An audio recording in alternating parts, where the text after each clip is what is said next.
Halo, this is Insomnia. Kami ada di belakangmu. Halo semuanya, aku Tia. Aku mau berbagi pengalaman seram yang tak pernah kulupakan saat naik bus di malam hari, di mana aku banyak menemukan kejanggalan di dalamnya.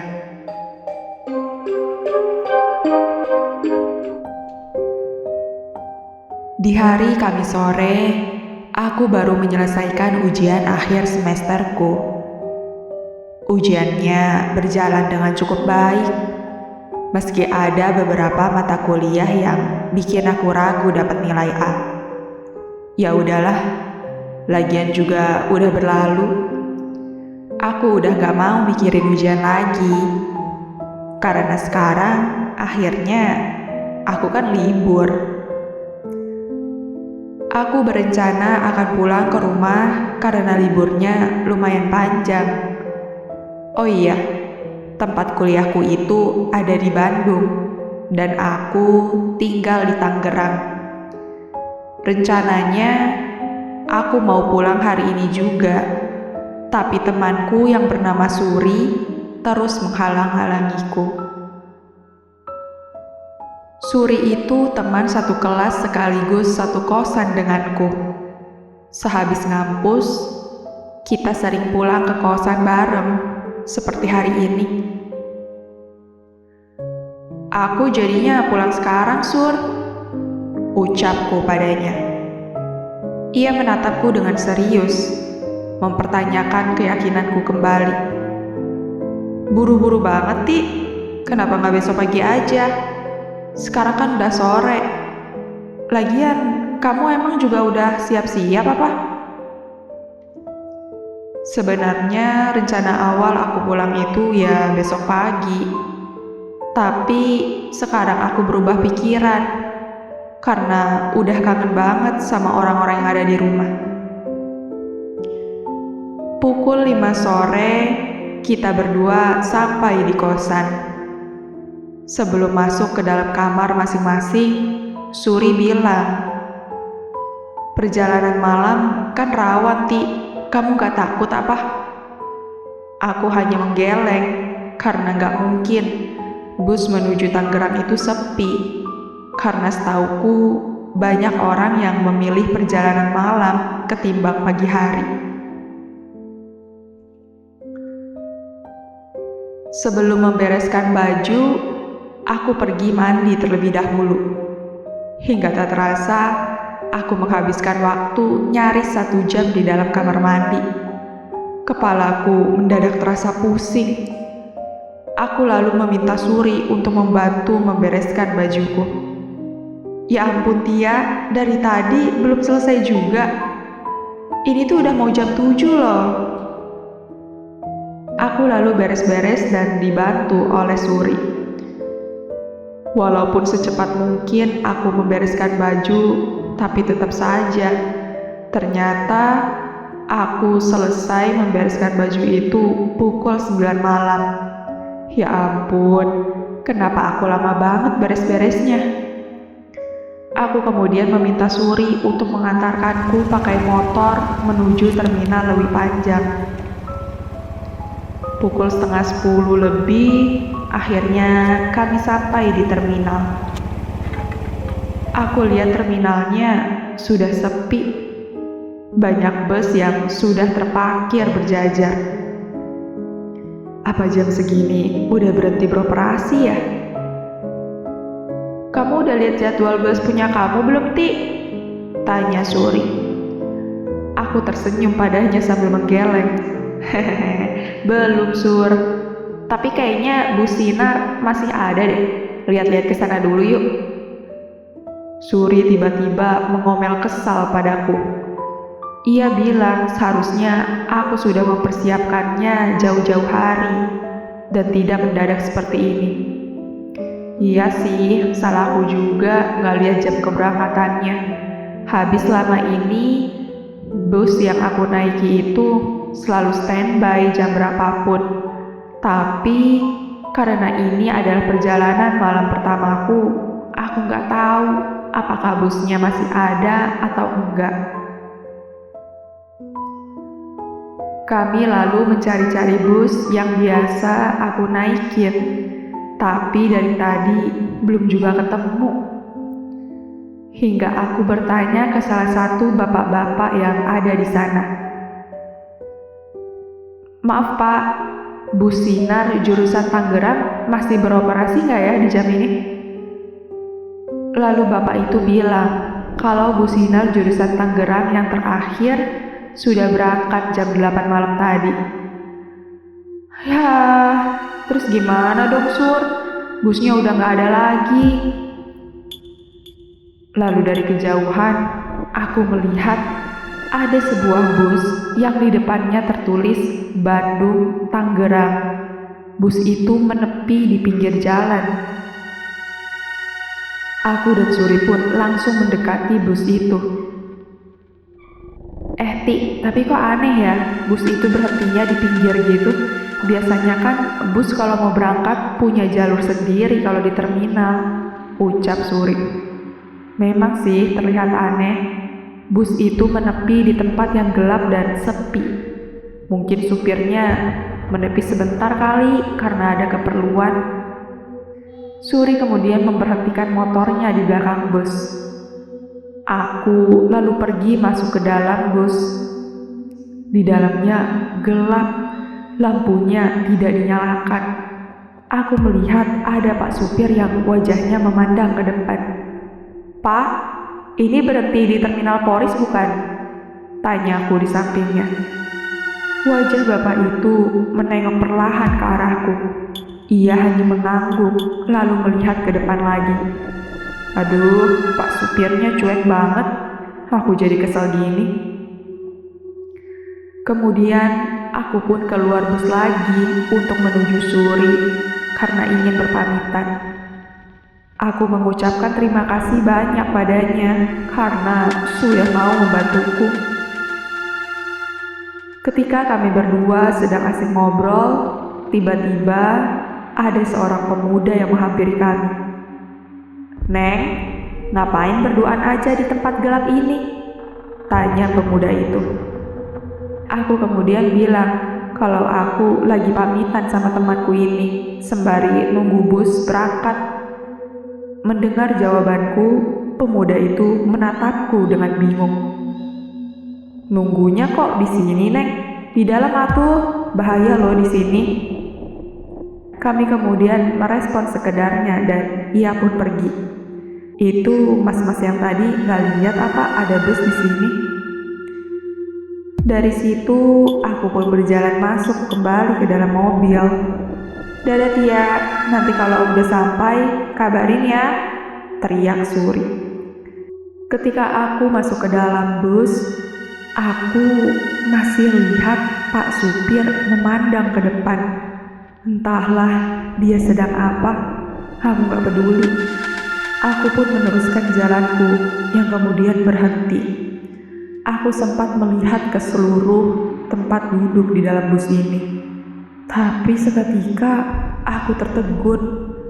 Banyak sekali kursi kosongnya. Model tempat duduk di bus ini 2 di sisi kanan dan 2 di sisi kiri. Saking sepinya, orang-orang yang duduk bisa kuhitung pakai jari. Di barisan depan sisi kanan, ada seorang ibu-ibu yang memakai pakaian serba merah. Ia tersenyum padaku. Aku pun lanjut jalan sambil tidak mempedulikan yang lain. Lalu aku memilih kursi paling belakang barisan kedua yang terletak di sisi kanan. Alhamdulillah, akhirnya aku udah di bus juga.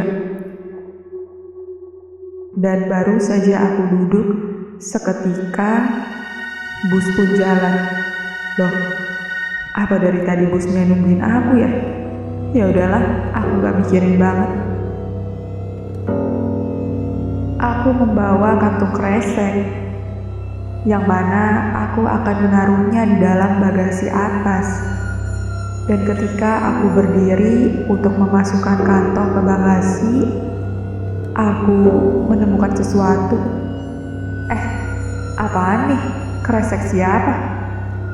Kok taruhnya di atas bagasi tempat dudukku? Aku lalu meminggirkan kresek putih ke sebelah pojok kiri. Dan tiba-tiba aku melihat ada kepala perempuan di sana. Hah! Aku sontak berteriak dan langsung duduk. Seketika tubuhku merinding hebat. Itu tadi apaan? Jantungku mulai berdegup cepat. Aku bahkan melihat ke sekitar. Tapi kok seperti gak ada yang mendengar teriakanku. Padahal suara teriakanku itu cukup keras. Apa mereka semua tidur? Bahkan mas-mas sebelah kiri yang duduknya paling dekat denganku juga cuek sekali. Aku gak jadi menaruh kantungku ini di bagasi. Rasanya aku ingin melihat kembali untuk memastikan apakah benar yang tadi aku lihat itu adalah kepala wanita. Tapi aku sudah keburu takut. Lalu tiba-tiba saat aku duduk, aku mencium bau amis yang sangat menusuk. Aku langsung teringat dengan kepala yang ada di bagasi tadi. Jangan-jangan bau amis ini dari kepala itu lagi. Ih, badanku merinding hebat. Maaf, Neng, kenapa? Saat kulihat, itu adalah ibu-ibu berbaju merah tadi. Ia masih tetap tersenyum melihatku. Badanku merinding melihat ibu ini karena gelagatnya aneh sekali. Aku lalu bilang kalau aku mencium bau anir dan juga ada kepala wanita yang ada di bagasi. Oh, itu mah patung kepala pakai wig punya saya, Neng. Saya bawa soalnya untuk ditaruh di salon saya, ucapnya sembari memperlihatkan patung kepala itu. Walah, ternyata itu cuma patung. Ya ampun, bikin kaget aja. Aku kira itu beneran kepala orang. Lalu ibu itu pun pergi begitu saja sambil membawa patungnya. Ia bahkan tidak menjawab soal bau amis yang aku singgung tadi. Tapi anehnya, saat ibu itu pergi menjauh, bau amis itu juga sudah menghilang. Kenapa rasanya aneh banget ya di bus ini? Suasana di dalam bus sangat sepi, tidak ada satupun orang yang berbicara. Aku bahkan sesekali melihat mas-mas yang duduk di pinggirku ini. Ia dari tadi hanya melihat ke depan seperti patung. Tatapan matanya juga sangat kosong. Badanku seketika merinding. Aku juga baru sadar kalau seluruh jendela di bus ini tertutup oleh tirai, kecuali cuma jendelaku. Hal ini membuat bus semakin terasa gelap dan sepi. Berpuluh-puluh menit berlalu, aku gak bertemu dengan kondekturnya. Kenapa ya abang keneknya gak datang buat nagih ongkos? Ya udahlah, aku tidur aja. Aku lalu berusaha tidur dengan menyenderkan kepalaku ke jendela. Sesekali, aku juga melihat keluar pemandangan malam yang dikelilingi oleh lampu kendaraan. Dan ketika mataku menyoroti celah yang ada di depan, aku melihat ada sepasang mata yang melihatku dan matanya berwarna merah. Aku sontak mengalihkan pandanganku ke bawah. Jantungku berdegup cepat. Siapa dia? Bukannya kursi di depanku kosong. Aku pun berusaha menenangkan diriku. Aduh, Tia, tenang. Pasti kamu salah lihat. Hawa dingin semakin menusuk tubuhku. Aku kembali memejamkan mata untuk tidur. Tapi kali ini, aku tidak bersadar ke jendela seperti tadi. Tak terasa, aku akhirnya berhasil tidur. Saat bangun, aku lihat ke HP. Waktu masih menunjukkan pukul 11 malam. Perasaan aku tidurnya lama deh. Lalu aku melihat ke jendela, melihat-lihat jalanan yang ada di luar. Tapi kok ada yang aneh? Jalanannya terlihat beda. Aku benar-benar gak kenal jalanan yang dilalui oleh bus ini. Setiap rumah dan bangunan terlihat beda. Keanehan yang aku rasakan semakin menjadi-jadi. Aku melihat orang-orang di pinggir jalan itu menggunakan pakaian tradisional.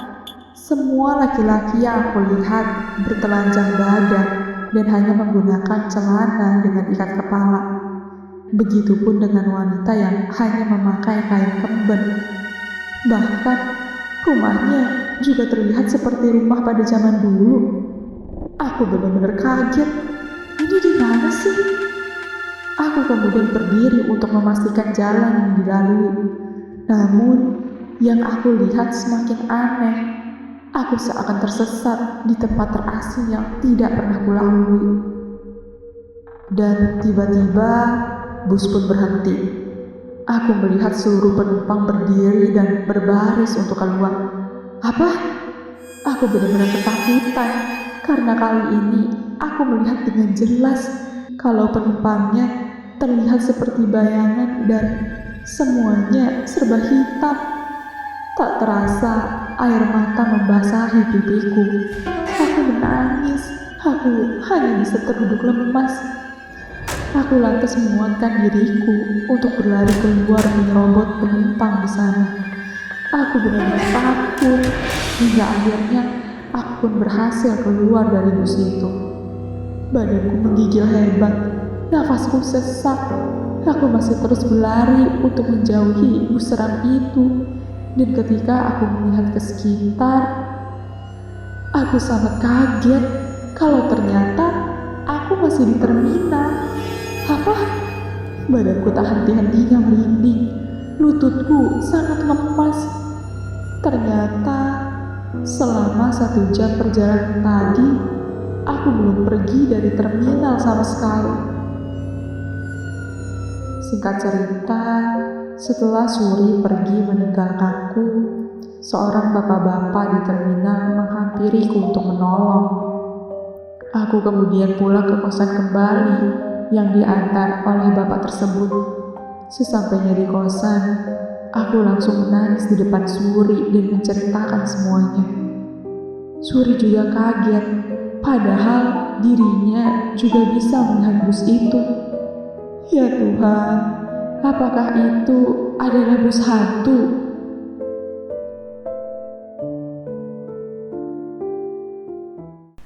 Gimana penonton untuk konten kali ini? Menurut kalian cerita ini nyata atau tidak?